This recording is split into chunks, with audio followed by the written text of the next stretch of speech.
এটা হৈছে অসমত মিয়াবাদে যেন কোনো সমস্যাই নাই।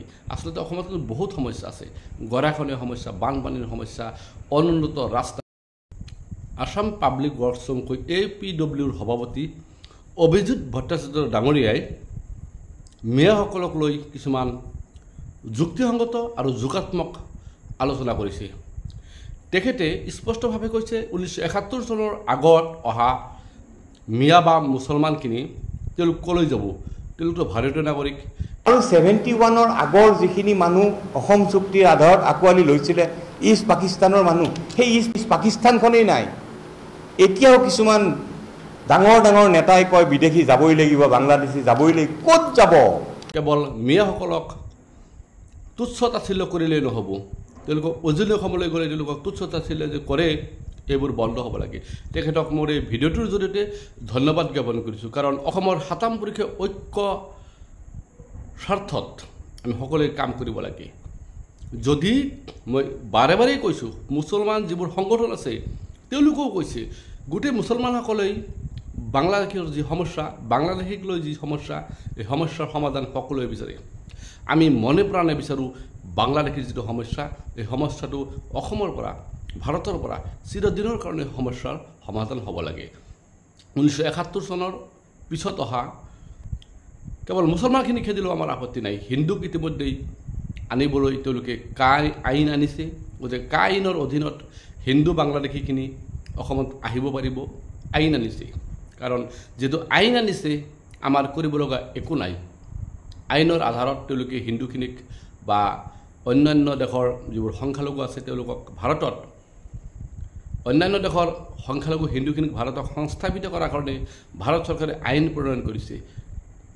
মুছলমানখিনি আনিব নালাগে। আমি কৈছোঁ 1971 চনৰ পিছত অহা অসম চুক্তিমতে যিবোৰ হিন্দু বাদ দি মুছলমান বাংলাদেশী আছে ভাৰতবৰ্ষত, তেওঁলোকক খেদিলে আমাৰ কোনো আপত্তি নাই, আমি সহযোগ কৰিম। কিন্তু তাৰ আগত অহা 1971ৰ আগত অহা মুছলমানখিনিক লৈ তুচ্ছ তাচ্ছিল্য যাতে বন্ধ হয়, অসমত যাতে এই ধৰণৰ মানে যিটো ঘটনা কিছুমান সময়ত উজনি নামনিক লৈ খেলা হয়, হিন্দু মুছলমানক খেলা হয়, কেৱল ৰাজনীতিৰ স্বাৰ্থত, এইবোৰ কাম অসমৰ পৰা বন্ধ হ'ব লাগে। অবৈধ হিন্দুখিনিক বা অবৈধ মুছলমানখিনিক কোনেও আচলতে নিবিচাৰে যে ভাৰতবৰ্ষত বা অসমত থাকক। অবৈধই তাত আচলতে জাত পাতৰ বিচাৰ কৰাটো ঠিক হোৱা নাছিল। কিন্তু চৰকাৰে আইন প্ৰণয়ন কৰি কেৱল হিন্দুৰ কাৰণে আইন আনিছে, আনি তেওঁলোকক সংস্থাপিত কৰিব বিচাৰিছে। কৰক, আমাৰ কোনো কথা নাই। কিন্তু বাৰে বাৰেই কৈ আছোঁ, আমি মুছলমানৰ নাম শুনিলেই তেওঁলোকে বাংলাদেশ বুলি কয়। 1951 চনৰ আগত অহা স্বাধীনতাৰ আগত বাংলাদেশ বুলি কোনো ৰাষ্ট্ৰ নাছিল, পাকিস্তান বুলি কোনো ৰাষ্ট্ৰ নাছিল। পাকিস্তান, বাংলাদেশ আৰু ইণ্ডিয়া মিলি এটাই ৰাষ্ট্ৰ আছিল, সেইটো ভাৰত বা ইণ্ডিয়া।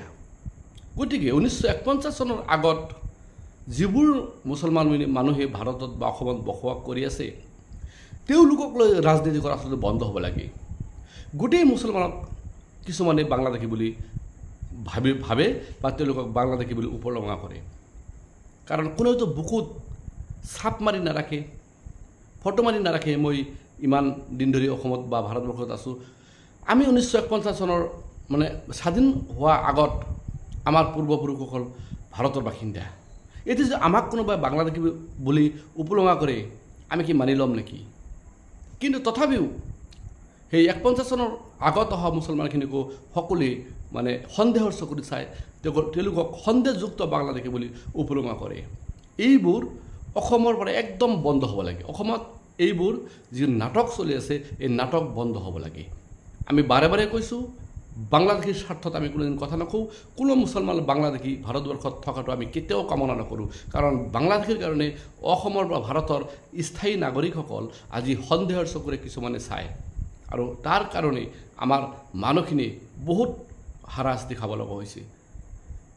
অসম এটাই, তাত উজনি নামনি এইবোৰ ভাগ বতৰা যেতিয়া ৰাজনীতিক ব্যক্তিসকলে কৰে, কেৱল তেওঁলোকৰ স্বাৰ্থৰ কাৰণে কৰে। তাৰ মাজত সাধাৰণ হোজা মানুহখিনি কিন্তু বহুত সমস্যাৰ সন্মুখীন হয়। ব্যৱসায়ৰ স্বাৰ্থত হওক বা শ্ৰমিক হিচাপে উজনি অসমলৈ গ'লেতো কোনো বাধা নাই। কাৰণ এখন ৰাজ্যত, গণতান্ত্ৰিক ৰাষ্ট্ৰত আমি বসবাস কৰোঁ। সকলোৱে কাম য'তে ত'তে যাই কৰিব পাৰে, ব্যৱসায় কৰিব পাৰে। তাত যদি কোনোবা আপত্তি কৰে, এয়া কিন্তু অপ্ৰাসংগিক আৰু অসাংবিধানিক। এইবোৰ যিটো আচলতে চিটুৱেশ্যন, অসমৰ চিটুৱেশ্যনটো এনেকুৱা এটা পৰ্যায় তুলি লয়, আচলতে অসমত যেতিয়া ডাঙৰ এটা সমস্যাৰ সৃষ্টি হয়, তাত লগালগ হয় উচ্ছেদ কৰিব, নহয় মুছলমানক লৈ কিবা এটা নাটক আৰম্ভ কৰি দিব। এই চাওক, কেইবাদিন আগত ট্ৰেডিঙক লৈ কিমান এটা হুলস্থুল হৈ গৈছিল, মিডিয়াত হুলস্থুল হৈ গৈছিল। গোটেই অসমখন এই ট্ৰেডিং বিজনেছটোৰ কাৰণে কিন্তু এটা হুলস্থুলীয়া পৰিৱেশৰ সৃষ্টি হৈছিল। তাৰ মাজতে যেতিয়া সোণাপুৰৰ সেই কচুতলী উচ্ছেদ অভিযান আৰম্ভ কৰি চৰকাৰে, সেই যিটো হাজাৰ হাজাৰ কোটি টকাৰ কেলেংকাৰী আছিল, সেই কেলেংকাৰীটো মানে কোনোবাই যেন গাপ দিবলৈ চেষ্টা কৰিছে। এনেকুৱা এটা পৰ্যায় হৈছে, অসমত ডাঙৰ এটা সমস্যাৰ সৃষ্টি হ'লেই মিয়াৰ নাম লয়, আৰু মিয়াৰ নাম ল'লেই জানেই আপোনালোকে সেইটো ট্ৰেণ্ডিঙত আহি যাব, বাতৰি শিৰোনামাত আহি যাব, লগে লগে অন্যান্য সমস্যাবোৰ তল পেলাই যাব। এনেকুৱা এটা হৈছে অসমত মিয়া বাদে যেন কোনো সমস্যাই নাই। আচলতে অসমত কিন্তু বহুত সমস্যা আছে, গৰাখহনীয়া সমস্যা, বানপানীৰ সমস্যা, অনুন্নত ৰাস্তা ঘাট, এইবোৰ সমস্যা আচলতে চৰকাৰে প্ৰথমে তেওঁলোকে শেষ কৰাৰ কাৰণে, সমাধান কৰাৰ কাৰণে কিন্তু চেষ্টা কৰিব লাগে। তাকে নকৰি সদায় হিন্দু মুছলমানৰ ৰাজনীতি কৰিবলৈ আমি আমাৰ যিবোৰ ৰাজনৈতিক দল আছে তেওঁলোকে সদায় চেষ্টা কৰি থাকে। আৰু ঐক্য শান্তি আৰু ভাতৃত্ববোধৰ আমি অসম বিচাৰোঁ, শংকৰ আজানৰ আমি অসম বিচাৰোঁ। আমি অসমত সকলো ধৰ্মৰ মানুহ একেলগে মিলি থাকিবলৈ আচলতে চেষ্টা কৰিব লাগে। ৰাজনৈতিক দলবোৰেও তেওঁলোকে অসমৰ বিচ্ছিন্ন কৰাৰ কাৰণে, অসমৰ সাম্প্ৰদায়িক সংঘৰ্ষ লগাৰ কাৰণে আচলতে চেষ্টা কৰাৰবোৰ যিটো চেষ্টা কৰে, এইবোৰ কৰিব নালাগে। তেওঁলোকে অসমৰ কেনেকৈ ভাৰতবৰ্ষৰ ভিতৰত শ্ৰেষ্ঠ ৰাজ্য হিচাপে গঢ়ি তুলিব পাৰি, প্ৰথমে তেনেকুৱা পদক্ষেপ গ্ৰহণ কৰক।